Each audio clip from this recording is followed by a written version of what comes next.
abrir as nossas Bíblias, Mateus 6,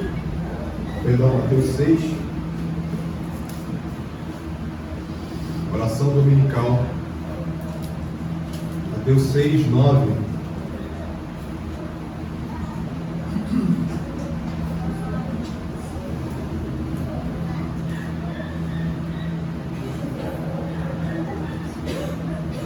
Mateus 6, 9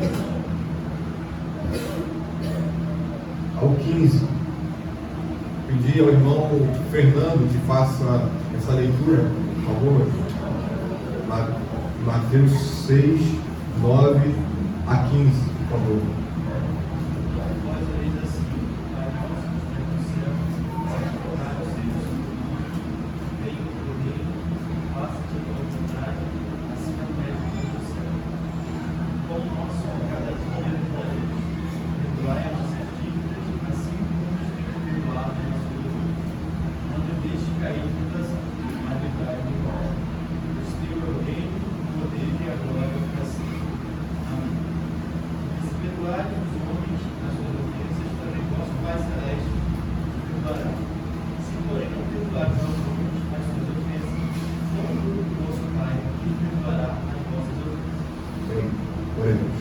Senhor, te louvamos por esse momento,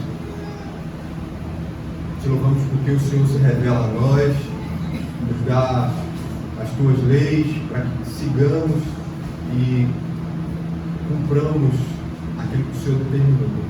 Tenha misericórdia de nós, porque somos limitados, nos ajude a entender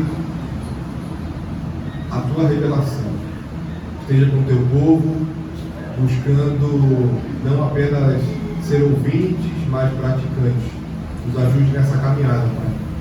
É o que te pedimos, em nome de Jesus Cristo. Amém. Bom, hoje nós vamos para a quinta petição. Então vamos lembrar da estrutura da oração do Pai Nosso, da oração dominical. Nós temos primeiro o prefácio.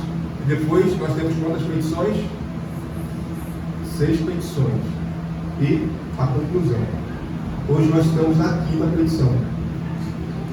Então nós vamos ler a pergunta 194 do Catecismo Maior. Os irmãos podem acompanhar aí.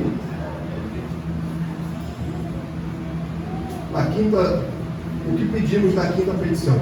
Na quinta petição, que é: perdoa-nos as nossas dívidas, assim como nós também perdoamos aos nossos devedores, reconhecendo que nós e todos os demais somos culpados do pecado original e atual, e por isso nos tornamos devedores à justiça de Deus, que nem nós, nem outra criatura qualquer pode fazer a mínima satisfação por essa dívida.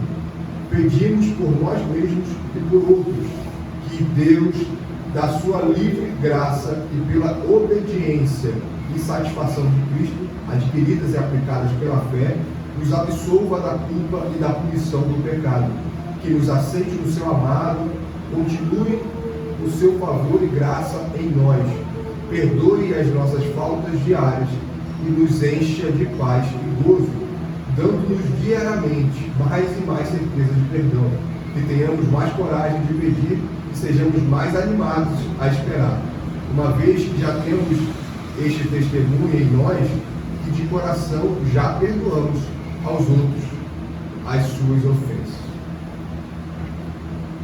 O que a gente tem que ter em mente é o início da oração, né? Porque hoje nós vamos estudar aqui na petição, mas é uma oração só. Nós começamos com o prefácio, que é: Pai Nosso que estás nos céus. Então, um breve resumo que a gente viu aqui sobre Pai Nosso que estás nos céus, que Deus, Ele é criador de tudo, Ele governa sobre tudo. Então, Ele não é só criador, Ele não só criou o mundo e deixou o relógio rodando, né, girando, como foi citado aqui, mas Ele governa sobre todas as coisas. Ou seja, Ele transcende, mas Ele também é emanente, ou seja, Ele está conosco. Toda a glória se encherá da glória do Pai. A palavra de Deus vai dizer. Nós temos a convicção que Deus está presente conosco. O Espírito Santo habita em nossos corações. O Senhor, Deus, está governando sobre todas as coisas. Ele nos trouxe aqui. Ele nos trouxe aqui. Não é jargão gospel. É a verdade da palavra de Deus. Então, nós entendemos que esse Pai não é qualquer, não é o Pai dos outros. É o nosso Pai. É isso que nós vemos aqui. Cada palavra tem um significado na oração do Pai Nosso. Mas muito além daquilo que a gente consegue ler, precisamos buscar a direção do Espírito Santo para entendermos que está nos céus. Ou seja, Deus é completamente outro. Deus, o Salmo 108 vai dizer, ser exaltado, ó Deus, acima dos céus. Acima dos céus, porque Ele é o Criador dos céus. Ele criou a terra e os céus. Não é isso que vai falar Gênesis 1:1. No princípio, criou Deus, os céus e a terra. Ou seja, até os céus são criatura dele. Mas ele se relaciona conosco mais uma vez. Ele se relaciona conosco. Entender isso é essencial para que nós leamos: Pai nosso que está nos céus, perdoa-nos as nossas vidas. O Senhor é o nosso Pai. Já foi dito aqui de manhã, né, que na confissão tem apenas um parágrafo sobre a adoção. Porque é muito claro isso. É muito claro a doutrina da adoção. O Senhor nos adotou por meio do seu Filho unigênito. Unigênito, único gerado. Só Jesus é gerado do Pai. Nós somos adotados. Essa doutrina maravilhosa. Entendendo isso, nós podemos pedir: perdoa-nos, Senhor. Perdoa-nos. Porque assim como nós vimos, quando estudamos o prefácio, de que só Deus pode nos disciplinar, porque só Ele é o nosso Pai, nós como pais e mães não podemos disciplinar os filhos dos outros, não é? Não tem cabimento isso. Por isso que é maravilhoso. Nosso Pai nos disciplina. Para quê? Para o nosso próprio bem. Ele nos disciplina, mas também nos perdoa. E é isso que nós vamos estudar aqui. É isso que nós vamos nos aprofundar. Então, perdão. O que é perdão? Uma definição aqui rápida. Perdão vem do latim perdonare, que significa dar totalmente, remitir culpa.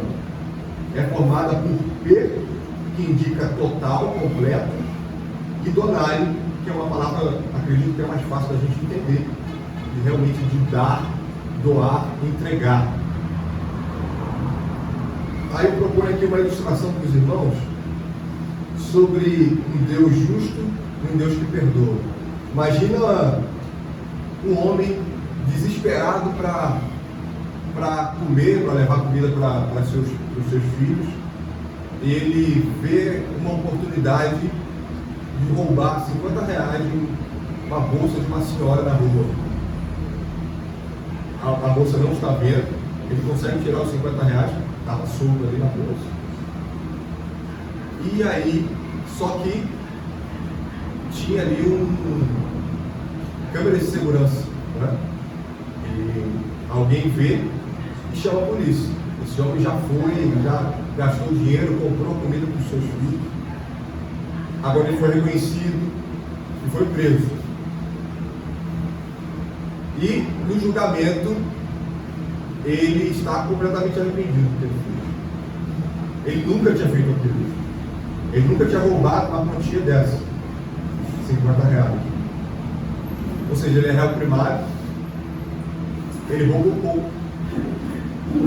Vamos dizer assim, relativamente pouco, né? R$50, pelo menos os que estão aqui, a maioria que está aqui não vai fazer tanta diferença, não vai fazer ninguém passar fome, não é? Então ele roubou R$50. E ele está arrependido, ele está chorando, porque ele nunca tinha feito isso, foi no momento do desespero, e agora ele está diante do juiz. Como esse juiz deve declarar esse homem? Está arrependido. fez isso pela primeira vez, que roubou pouco relativamente. Como esse juiz tem que declarar esse homem culpado ou inocente? Culpado, né? Claro. Como nós, diante de Deus, somos absolvidos? Sendo que aquele que está falando de Luís, um homem, que a gente está falando de Deus Todo-Poderoso, que está nos céus, justo, santo, não é? Então nós vamos buscar responder essa pergunta também. Agora vamos para o primeiro ponto aqui. Somos culpados, logo devedores. Então, somos culpados. Somos culpados. Mas culpados de quê? Por que somos devedores? Vamos estudar sobre isso. Salmo 131, vou pedir ao irmão que abra. E já outros irmãos deixem aberto aí, Romanos 3,19, 1 João 3,4.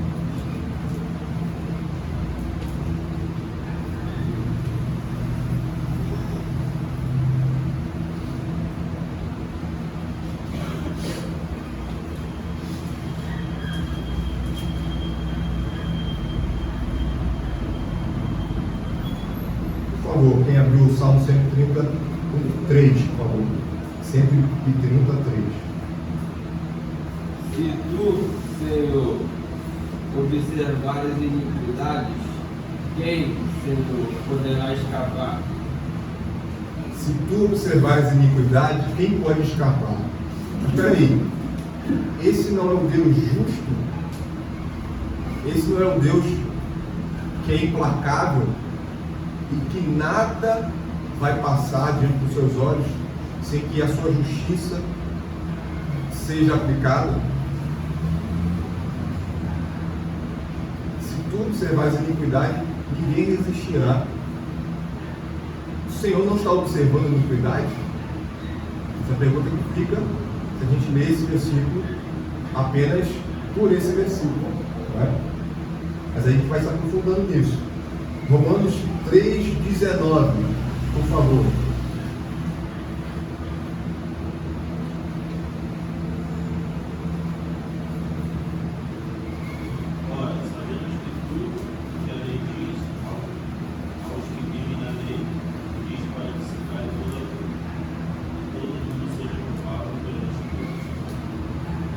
Todos sejam culpados. Nós acabamos de ler o versículo que fala que Deus, ele se julgasse com a iniquidade de todos, ninguém subsistiria. Agora a gente lê um versículo maravilhoso para nós entendermos a lei do Senhor. E qual é a lei do Senhor? A lei do Senhor é toda a palavra. Bem, toda a palavra é a lei do Senhor. Aqui que nós encontramos, como entendemos, regra de fé e prática. Tudo aquilo, o mesmo Deus que é o Criador de todas as coisas, ele rege o mundo. Ele instituiu as leis. Ele criou eu e você e instituiu as leis, criou as leis, que são transcrição da sua santidade. A gente falou sobre isso aqui já. Transcrição da sua santidade. Demonstra a santidade de Deus. E a gente pode fazer aqui um breve resumo da lei nos 10 mandamentos, não é? Vamos ver se a gente consegue lembrar, fazer esse exercício aqui de revisão. 10 mandamentos. Primeiro mandamento. Pode falar mais alto, né? Terás Deus além de Deus. Segundo mandamento. Fazer imagem, não farás imagem. Terceiro mandamento.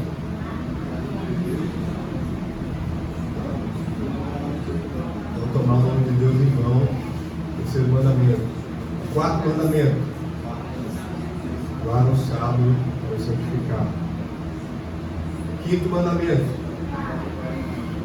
Honra teu pai e tua mãe, né? Autoridade. Sexto mandamento. Não matarás. Sétimo mandamento.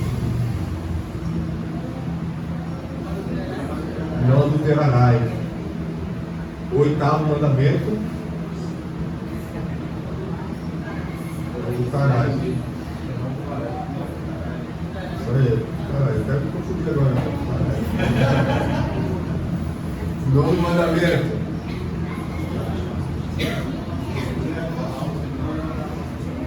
Não levantar falso testemunho, não mentir, né? E 10º mandamento, não cobiçarás. Olhar teu próximo, a casa do teu próximo, os bens, né? E nós entendemos que se nós lemos esses mandamentos por esses mandamentos, a gente tem um olhinho assim, uma lupinha bem pequenininha. Porque, por exemplo, quando a gente fala de não adulterar, a gente pode pensar só na ideia de que, solteiro pode pensar, quando eu casar, então eu corro o risco de adulterar. Agora não é isso que a lei ensina, e é por isso que a lei, que o resumo da lei são os 10 mandamentos. Mas a lei é toda a palavra. A palavra de Deus vai falar que homossexualidade ou sodomia cabe no mandamento, não adulterarás, né? Cobiçar a mulher do teu próximo é o 10º, está no 10º e também no 7º mandamento. E por aí vai. Existem os desdobramentos. Os 10 mandamentos são um resumo da lei do Senhor. E nós vemos também em Levíticos o resumo do resumo, né? Porque e Jesus vai falar disso depois em Mateus 22, se não me engano, que a primeira e a segunda tábua da lei. A primeira tábua trata do nosso relacionamento com Deus, e a segunda tábua do nosso relacionamento com o próximo, né? Então, irmãos, nós precisamos saber do que nós somos culpados. Você chega para alguém e fala, você está devendo, você vai tomar um susto. Como você está, né?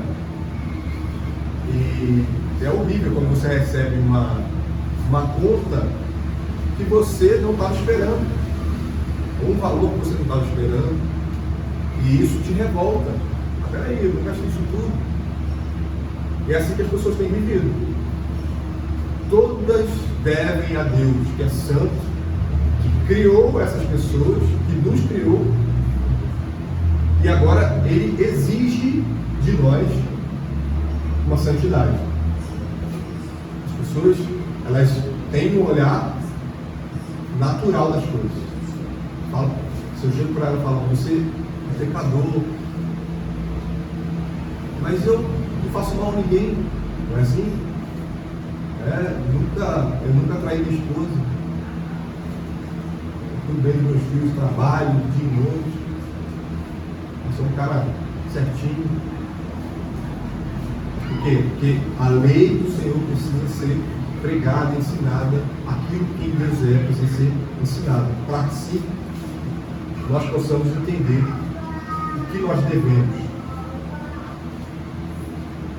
Aí, 1 João 3,4, pediu o irmão que leia.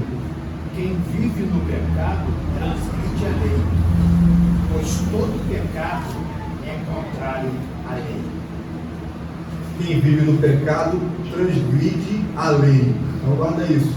A transgressão da lei. Entender isso é essencial para que nós saibamos o que nós devemos. Porque se a palavra de Deus fala, que nós vimos aqui, o sermão do monte, se você se irá contra seu irmão, você está quebrando qual mandamento? Não matarás. Olha a restrição da lei. Jesus está ensinando. Você está com raiva do seu irmão, está quebrando o 6º mandamento, não matarás. Logo você, quem mata é o quê? Assassino, né? Assassino. Logo você é assassino. Veja a necessidade de você pedir perdão a Deus.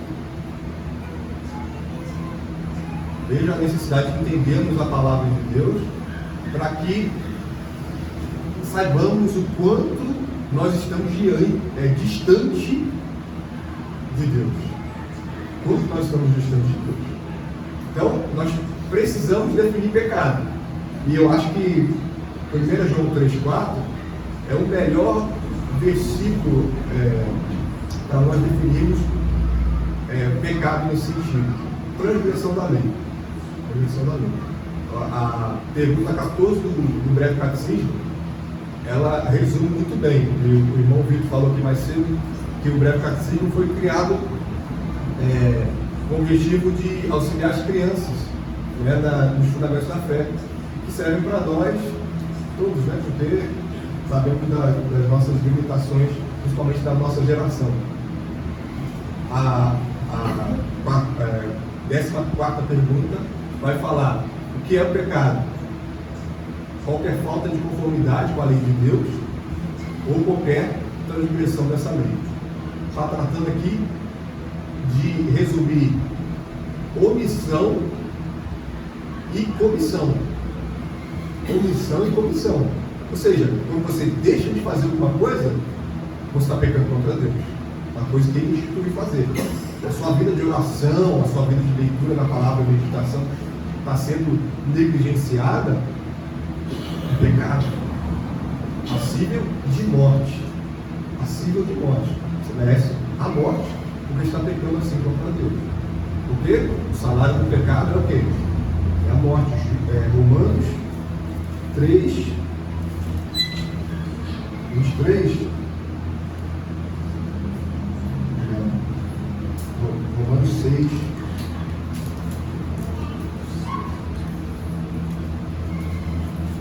Romanos 6.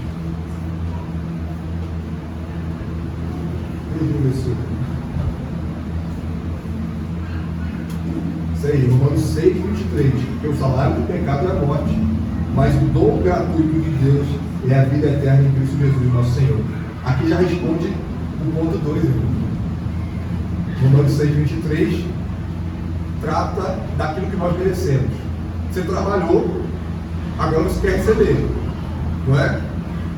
Se atrasa um dia, você já fica assim, ok, 2 dias, poxa, aí está apertando, está na hora de pagar as contas. E aí, o que nós merecemos por pecar contra Deus? A morte. A morte. Aí vem a conjunção adversativa, né? Mas o dom gratuito de Deus é a vida eterna em Cristo Jesus, nosso Senhor.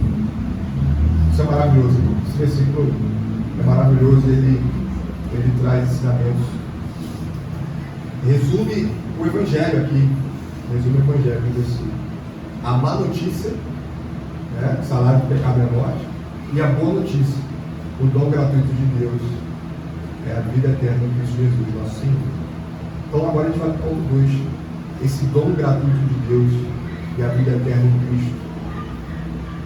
Ponto 2. Então o Pai pela graça, o Filho pela obediência e satisfação, o Espírito Santo pela aplicação da fé nos absolve. Veja, ponto 1. Somos culpados, logo devedores, transgredimos a lei de Deus.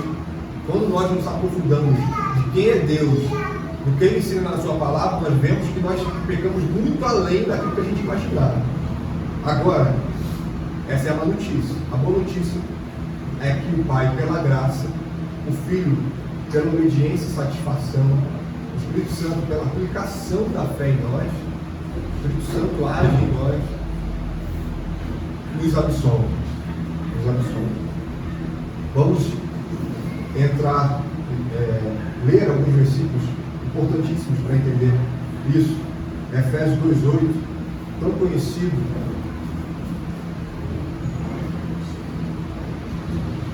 Porque pela graça sois salvos, mediante a fé, e isso não vem de vós, é dom de Deus.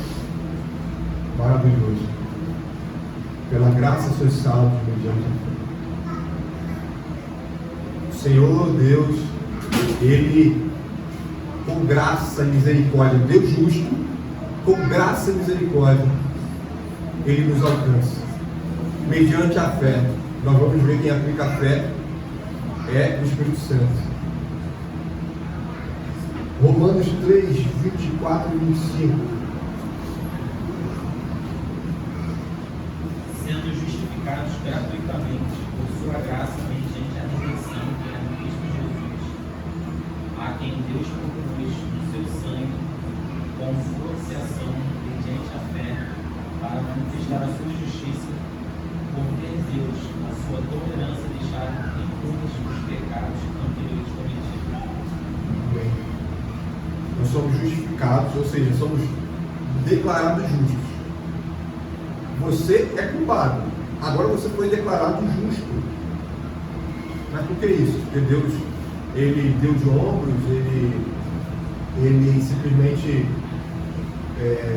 vamos dizer, fez vista grossa. Por isso não é característica do Deus Todo-Poderoso, né? Por sua graça, mediante a redenção que há em Cristo Jesus. Aí aponta para a obra de Cristo. Aqui, ó, o Filho pela obediência e satisfação. Jesus, ele se tornou homem para nos representar. Ele obedeceu em todas as coisas do Pai. Nele não teve pecado algum. Pecado algum. Mas não somente isso. O salário do pecado é o quê? É a morte. Alguém precisava pagar o preço. Alguém precisava pagar o salário. Agora, por um só homem entrou o pecado no mundo, Jesus, ele morre para pagar o salário. Ou seja, lembra que nós começamos com a ilustração do juiz que torna culpado aquele homem que roubou tão pouco para dar comida para sua família e estava arrependido. Será que pelo fato do homem estar arrependido não seria suficiente para declará-lo ou para absolvê-lo? Ele está arrependido, está chorando copiosamente. Não. O juiz justo, ele vai declará-lo. Agora, Jesus vem e paga a nossa dívida. Ele não é somente o réu. Eu pedi ao irmão que leia 1 João 2:1.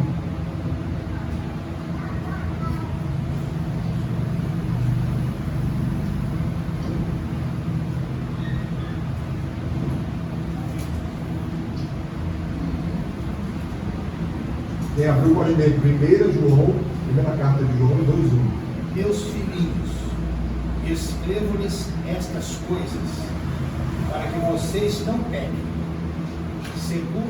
Se contudo alguém pecar, temos um advogado que defende nossa causa diante do Pai, Jesus Cristo, aquele que é justo. Maravilha, né? Nós precisamos nos maravilhar com isso. Porque em nenhum lugar da Escritura nós somos incentivados a pecar. Mas o Senhor sabe que nós pecaremos. Então, nós temos um advogado.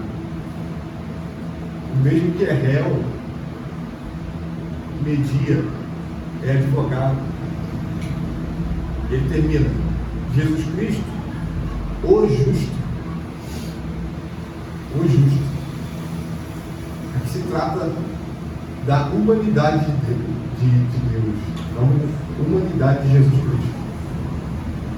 Porque todos pecaram e carecem da glória de Deus. Todos quem? Todos os homens, todas as mulheres, a humanidade. Todos pecaram. Agora, existiu um homem pisou nessa terra e não pecou. Por isso que o versículo termina: Jesus Cristo, o justo, se tratando da humanidade. A gente precisava de um representante. E Jesus foi o nosso advogado. Isso torna tudo muito mais claro para a gente.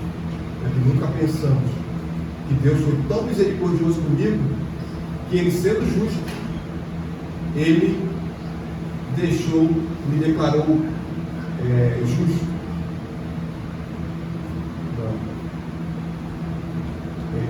Jesus Cristo se tornou maldito em nosso lugar. Segundo Tessalonicenses 2,13,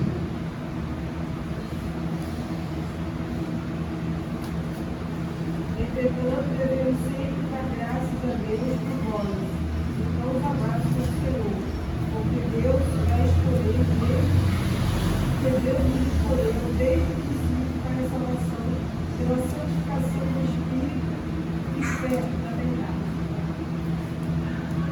Santificação do Espírito. O Espírito está atuando em nós. Ele colocou a fé em nós.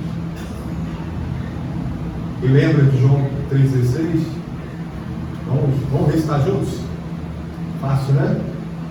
Que Deus amou o mundo de tal maneira que deu o seu Filho unigênito para que todo aquele que nele crê não pereça, mas tenha a vida eterna.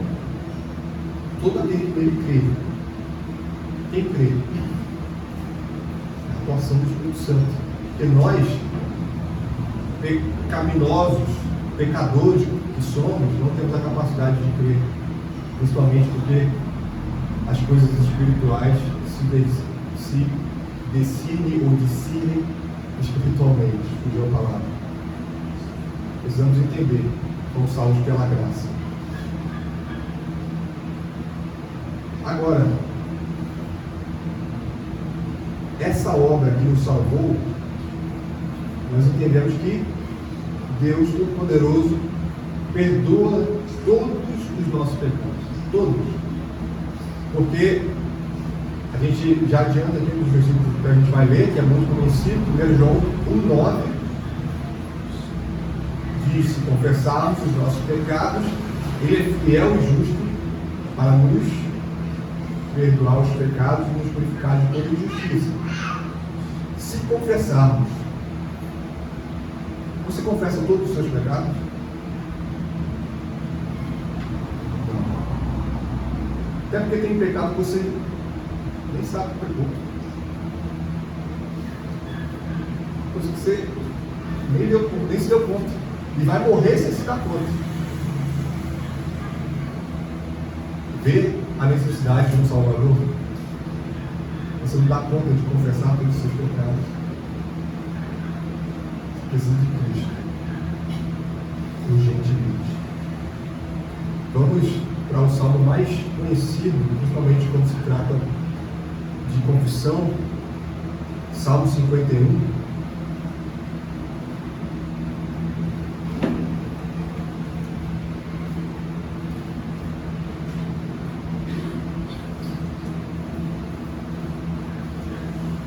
Meu irmão que leia Salmo 51, apenas 1 e 2.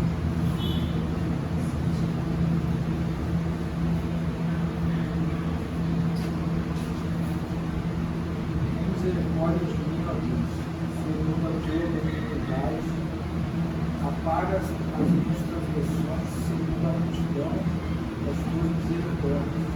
Lava-me completamente da minha iniquidade, purifica-me do meu pecado. Amém. Esse é o nosso Deus. Aqui, Davi ele fala sobre a perspectiva do Salvador que haveria de vir. Estava prometido. E ele pede pela fé: compadece-te de mim, ó Deus, segundo a tua benignidade, apontando para os atributos de Deus, segundo a multidão das tuas misericórdias, apaga as minhas transgressões. Apaga as minhas transgressões. A gente está vendo aqui desde o começo como Deus justo pode apagar isso, as transgressões, em Cristo. Em Cristo, em Cristo.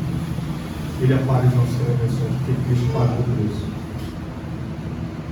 E Ele nos perdoa. Quais pecados? Os pecados que eu confessei? Não, né? Como vimos, os pecados, todos. A pergunta do cassino, pai aí, no ponto 3, vai dizer: perdoe as nossas faltas diárias e nos encha de paz e gozo. Nossas faltas diárias.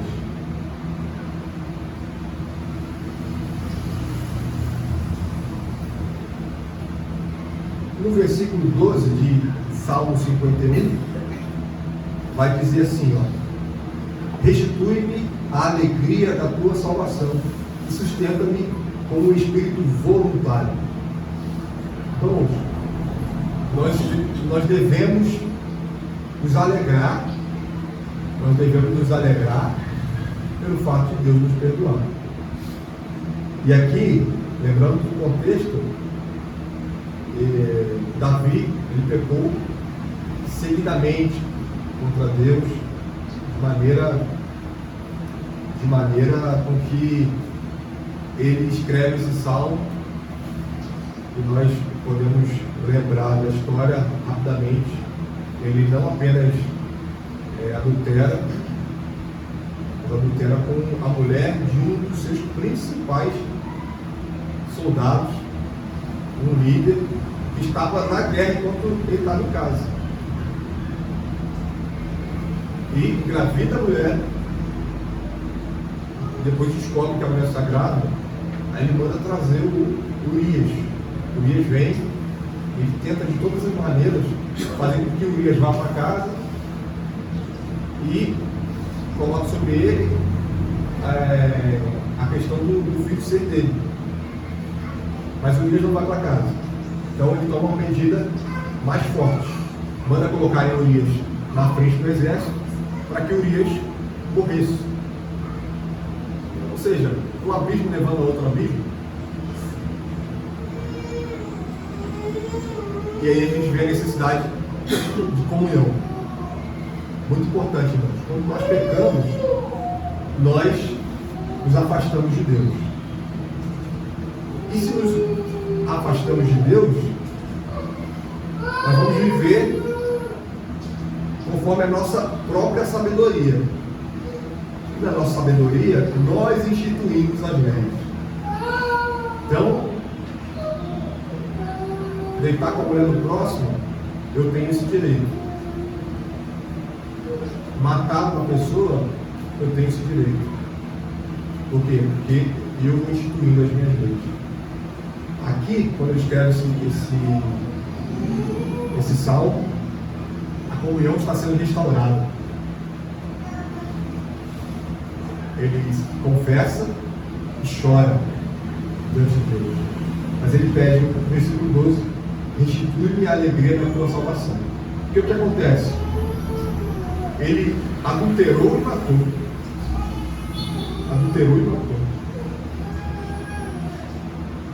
Dois dos pecados mais escandalosos, vamos colocar assim, seguidamente.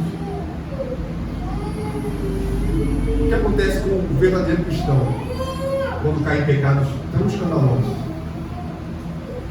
Ele começa a duvidar da sua salvação. Isso é legítimo. Você precisa de fato olhar para dentro de si, fazer, discernir, fazer pedir a Deus: Senhor, me ajude, como ele diz no Salmo 139, né? Para poder sondar o meu coração, né? Meu irmão Davi vai falar isso. Agora, a alegria da salvação está perdida. O que ele precisa é voltar à comunhão com Deus. E é isso que ele pede no versículo 12: sustenta-me com o espírito voluntário.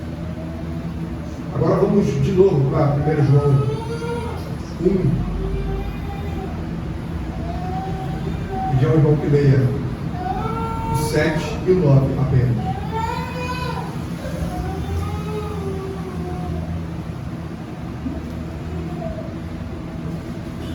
Este veio como testemunho para que testificasse a respeito da luz, a fim de todos irem a crer por intermédio dele, a saber a verdadeira luz que ilumina ao mundo, ilumina todo homem. Esse versículo também fala sobre luz, mas é 1 João 1. A 1 João. 1 João.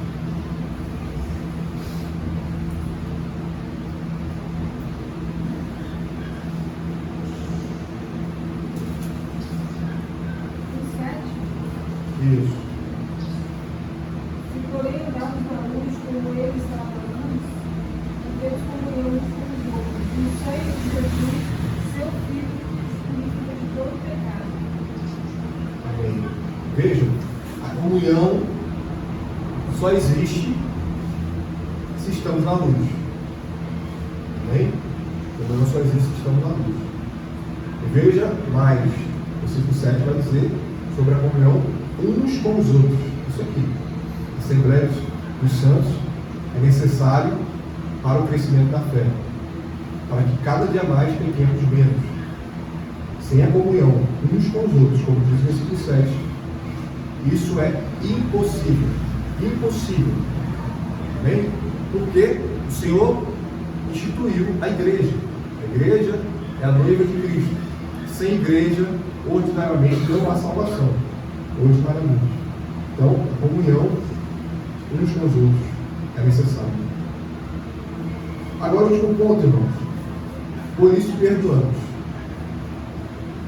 Então, revisando aqui, somos culpados, logo devedores. Então, o Pai, pela graça, o Filho, pela obediência e satisfação, o Espírito Santo, pela aplicação da fé, nos absolve, perdoando todos os nossos pecados. Por isso, perdoamos. Por isso, perdoamos. Então, a gente já, o irmão Fernando já leu os versículos 14 e 15. Eu vou reler aqui, ó. Então, é a continuidade daquilo que a gente está estudando aqui. Mateus 6.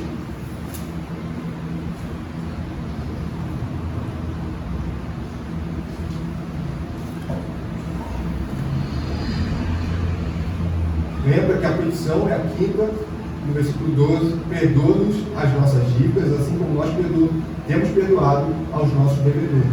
Versículo 14: porque se perdoares aos homens as suas ofensas, também vosso Pai Celeste vos perdoará. Se, porém, não perdoardes aos homens as suas ofensas, tampouco vosso Pai vos perdoará as vossas ofensas. Dois versículos claríssimos. Não preciso explicar isso aqui para ninguém. Vejam, o que é importante a gente entender é que essa é uma característica do crente. O crente perdoa. O crente perdoa porque ele é perdoado. Então, entender que, de fato, se o crente ele está vivendo uma vida de raiva contra o seu irmão, né? Amargura profunda ou rasa também, não importa, ela está pecando contra Deus e ela deve questionar sim a sua salvação. Peça perdão a Deus hoje, agora, urgente.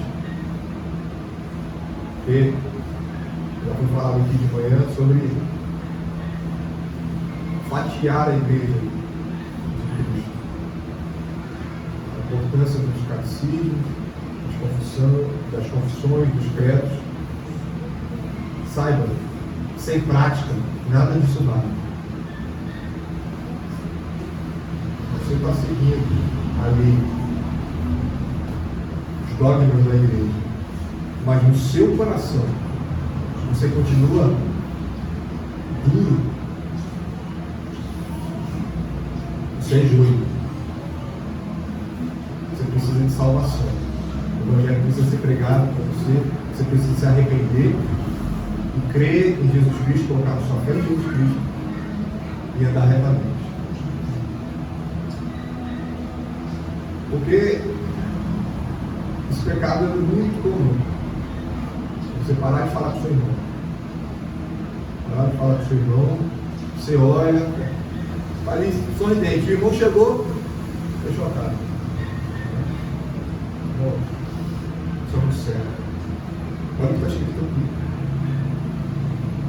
Se não perdoardes aos homens, tampouco vosso Pai vos perdoará as vossas ofensas. E veja, não são os irmãos, tá? Eu vou até dizer, não são os irmãos, aos homens. Porque esse é o principal testemunho que você pode dar. Você está sendo ofendido no seu trabalho, está sofrendo, está sendo perseguido. E você perdoa. E as pessoas à sua volta olham, você não vai fazer nada? Vou sim, vou perdoar. Esse é o principal testemunho que o crente pode dar, irmão. Porque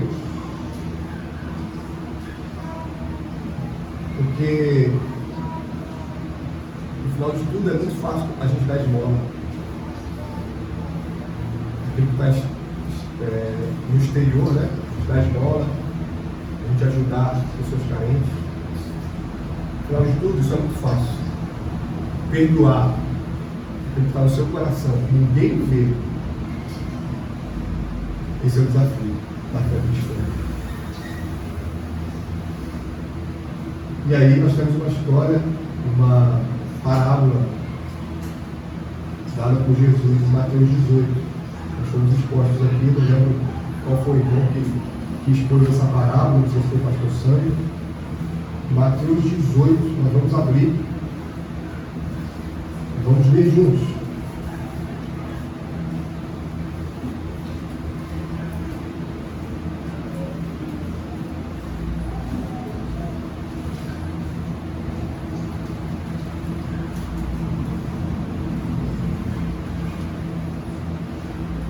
Versículo 23. Versículo 23, Mateus 18. Por isso o reino dos céus é semelhante a um rei que resolveu ajustar contas com os seus servos. E passando a fazê-lo, trouxeram-lhe um que lhe devia 10.000 talentos. Não tendo ele, porém, com que pagar, ordenou o Senhor que fosse vendido ele, a mulher, os filhos e tudo quanto possuía, e que a dívida fosse paga. Veja quanto era, né? Porque não só todos os seus bens, mas a sua própria esposa, os seus filhos. 26. Então o servo, prostrando-se, reverente, rogou: sê paciente comigo e te pagarei, e tudo te pagarei. Lembra dessa frase? Sê paciente comigo e tudo te pagarei. E o Senhor daquele servo, compadecendo-se, mandou-o embora e perdoou-lhe a dívida. Saindo, porém, aquele servo, encontrou um dos seus conservos, que lhe devia 100 denários, e agarrando-o, o sufocava, dizendo: paga-me o que me deves. Então o conservo, caindo-lhe aos pés, lhe implorava: sê paciente comigo e te pagarei. Veja o contraste. Ele acabou de prostrar diante do seu Senhor, diante do rei, pedindo: sê paciente comigo e tudo te pagarei. E ele devia tanto que perderia a seus filhos e a sua própria esposa, além de todos os seus bens. Agora ele encontra um conservo, e esse conservo o deve 100 denários. Ele enforca. Ele fala: paga o que você me deve. E o conservo fala a mesma coisa para ele: sê paciente comigo e te pagarei. Ou seja, não tem misericórdia alguma. Então o conservo caindo, livro 26, 30. Ele, entretanto, não quis. Antes, indo-se, o lançou na prisão, até que saudasse a dívida. Veja como era lícito, porque lançou na prisão. Vendo os seus companheiros o que se havia passado, entristeceram-se muito e foram relatar ao seu senhor tudo o que aconteceu. Então o seu senhor, chamando, lhe disse: servo malvado, perdoei-te aquela dívida toda porque me suplicaste. Não devias tu igualmente compadecer-te do teu conservo, como também eu me compadeci de ti? E indignando-se o seu senhor, o entregou aos verdugos, até que lhe pagasse toda a dívida. Os verdugos oficiais de justiça, que nós vimos lá em Mateus 5. Assim também meu Pai Celeste vos fará, se do íntimo não perdoardes cada um a seu irmão. Mais uma vez, a doutrina sendo reforçada aqui. Precisamos perdoar. Quando você tiver dúvida, infelizmente a gente passa por esses momentos da sua salvação, olhe para as suas obras, olhe para o seu íntimo, veja se você tem se arrependido e tem sido misericordioso para as pessoas que te perseguem.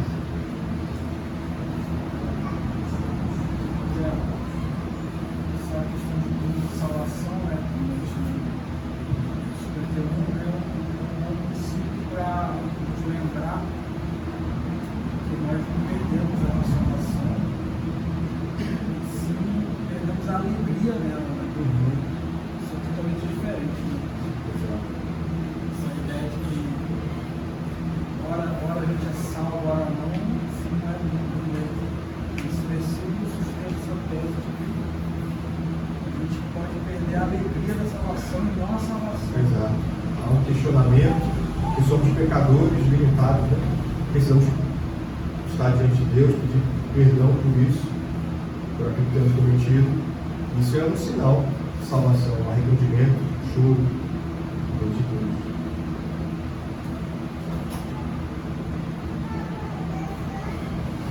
Então, irmãos, para terminarmos, isso faz parte da nossa identidade. Já falamos sobre isso aqui, mas a gente volta a um capítulo, Mateus 5, rapidamente, para a gente terminar. Mateus 5 é o começo do Sermão do Monte. A gente está aqui no Sermão do Monte ainda. A identidade do cristão. Os cristãos são humildes. Os cristãos choram diante de Deus. Os cristãos são mansos. Versículo 5. Mateus 5, 5. Os cristãos têm fome e sede de justiça. São misericordiosos. São limpos de coração. Pacificadores. O destaque que eu quero dar ao versículo 10 ao 12. Bem-aventurados perseguidos por causa da justiça, porque deles é o reino dos céus. Bem-aventurados sois, quando por minha causa vos injuriarem, e vos perseguirem, e mentindo, disserem todo mal contra vós. Regozijai-vos e exultai, porque é grande o vosso galardão dos céus, pois assim perseguiram os profetas que viveram antes de vós. Mais uma vez eu volto naquele exemplo que eu dei sobre a perseguição do trabalho, ou em qualquer outro lugar. São só sinais de que as coisas estão caminhando do jeito que deveriam caminhar. Porque bem-aventurados, abençoados, felizes são aqueles que são perseguidos e que constantemente perdoam. Porque o que há de mais precioso nós temos é a salvação em Cristo, porque fomos perdoados. Nada nesse mundo aqui é tão importante quanto isso. E é por isso que nós perdoamos. A pessoa que atingiu fisicamente, vai haver justiça. Você deve denunciar, você deve. Se eu for um atentado, fui roubado, tem que fazer pior, não é? Tem que fazer. Agora, vai haver perdão da sua parte. Vai haver perdão, porque você foi perdoado. Só por isso. Só por isso tudo, né? Vamos dizer. Você vai perdoar porque você foi perdoado. Não há nada mais precioso. Se você foi roubado, o que te roubaram é nada perto daquilo que você tem e que ninguém pode tirar. Ninguém pode roubar. E é por isso que você perdoa. É por isso que você perdoa. Amém, irmão? Alguém quer comentar, fazer uma pergunta?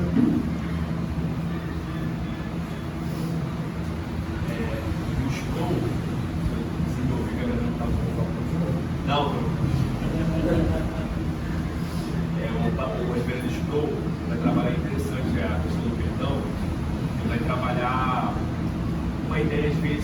acaba solapando o significado de perdão bíblico, né? O peso que há no perdão, que é aquele perdão indistinto. Né? Eu estou perdoando sem ninguém pedir perdão, né? Mais ou menos assim.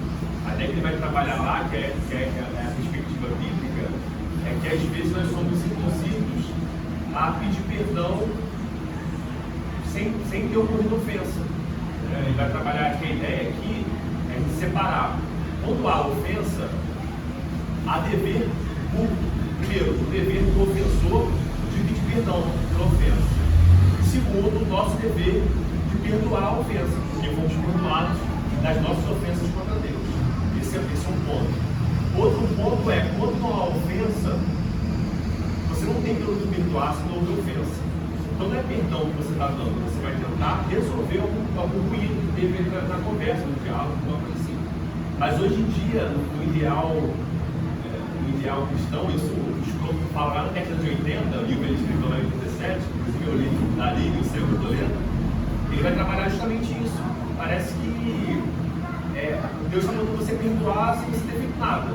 A pessoa se encrespou com uma coisa lá, você nem sabe o que você fez, não te perdoa. Então, como assim? Você tem que entender, tem que sentar para conversar com testemunhas. O que foi que aconteceu? Isso foi uma ofensa? Se foi uma ofensa, biblicamente, você deve pedir perdão, eu devo te perdoar. Isso não foi ofensa? Então vamos resolver isso aqui. Isso não foi uma ofensa. Então, assim, hoje acaba se diluindo o peso da questão do perdão e qualquer coisa, não, tá bom, te perdoo. Não entendi nada, não te perdoo. Então, acho que a gente tem que trabalhar a questão do significado, né? Senão você dilui toda a ideia de perdão. O crente não é chamado para ser neurótico, né? Fulano fez isso comigo. Ou o contrário, né? Você colocou, eu acho que fulano está triste comigo, vou lá pedir desculpa para ele. Precisa conversar, precisa, obviamente, buscar resolver a situação, como nós vimos em Mateus 5, né? Você vai fazer a sua oferta, tem alguma coisa contra o seu irmão, você vai lá e conversa com ele. Mais alguém quer falar? Eu tenho um erro de pensamento, esse meu irmão, né? Então a parte também do Reverendo Stroke, ele vai falar interessante o que fazer, né? Quando você pede perdão, é um dever nosso perdoar. Aí teve um caso, o Reverendo Stroke, ele tinha acabado de ser licenciado, tinha acabado de ser ordenado, né? Aí aconteceu uma situação entre ele e uma meta, né? Em que ele se equivocou o chanceler, se colocou uma coisa ali, aí ele reconheceu o seu erro, a ofensa. Aí ele procurou a meta e pediu perdão. E a meta não perdoou ele. Aí saiu triste. Procurou a meta uma segunda vez. Novamente. E ela continuou. Ele então foi procurar o seu supervisor, o pastor de lá. Aí o pastor de lá falou assim: você cometeu 2 erros. O primeiro erro foi pecado. O segundo erro foi perdão mais uma vez. Por quê? A gente também, a nossa cultura hoje é uma cultura de que o ofendido se sente vítima e ele tem que ser meio que paparicado, a gente vai dizer. Esse perdão não foi o suficiente, tem que ser. Não a pessoa, nós somos pecadores. Todo mundo que está passivo de ofender o outro. Só que ele não está aí, já deve ser deseado. Ninguém fica glorificado. Fica glorificado. Então, a pessoa ofendeu,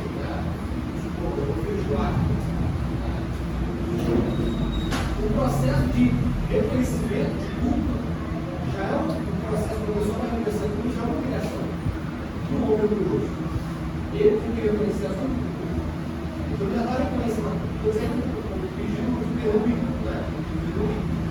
Ele reconheceu a culpa, aí a pessoa não perdoou. Porque faltou isso aqui. Ele faltou, ou seja, ele foi capricho.